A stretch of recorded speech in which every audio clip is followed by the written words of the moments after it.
તો આજે આપણે હેર ફોલિંગ વિશે વાત કરવાના છીએ. શા માટે હેર ફોલિંગ થાય? પ્રોમિનન્ટ 3 રીઝન છે એના. First one is nutrition deficiency.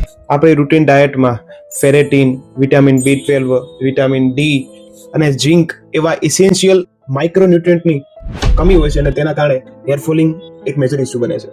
બીજું કારણ છે હોર્મોનલ શિફ્ટ. અત્યારની ભાગદોડવાળી જિંદગીમાં હોર્મોન ઇન્ડ્યુસ દવાઓ લેવાથી થાઇરોઇડ હોર્મોનના, ગ્રોથ હોર્મોનના કે પછી એન્ડ્રોજેનિક હોર્મોનના ડિસબેલેન્સથી પણ હેરફોલ થાય છે. અને ત્રીજી ને મહત્વની વાત, સ્કાલ્પ હેલ્થ. તમારી સ્કાલ્પ હેલ્થ કેવી છે? જ્યાં વાળ ઉગે છે એ જગ્યાએ જો હેલ્થ બરાબર ના હોય હેર લોસ થવાના જ છે.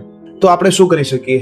મેનેજમેન્ટ અને પ્રિવેન્શન. આ બે વસ્તુ એવી છે જે આપણે જાતે કરી શકીએ છીએ. આમાં દવાની જરૂર નથી. પ્રોપર ડાયટ લો, સિઝન વાઇઝ જે ફ્રૂટ આવે છે એને કન્ઝ્યુમ કરો, ડ્રિંક વેલ, મિનિમમ 2 થી 2.5 લીટર પાણી પીઓ. છતાંય જો તમારા હેરફોલ થાય છે તો હવે તમને મેડિસિનની જરૂર છે અને હોમિયોપેથી આમાં બહુ જ સારું કામ કરી શકે છે. ફર્સ્ટ થિંગ ફર્સ્ટ, સ્કાલ્પ હેલ્થમાં સુધારો કરવા માટે બ્લડ સર્ક્યુલેશનનો વધારો કરે છે.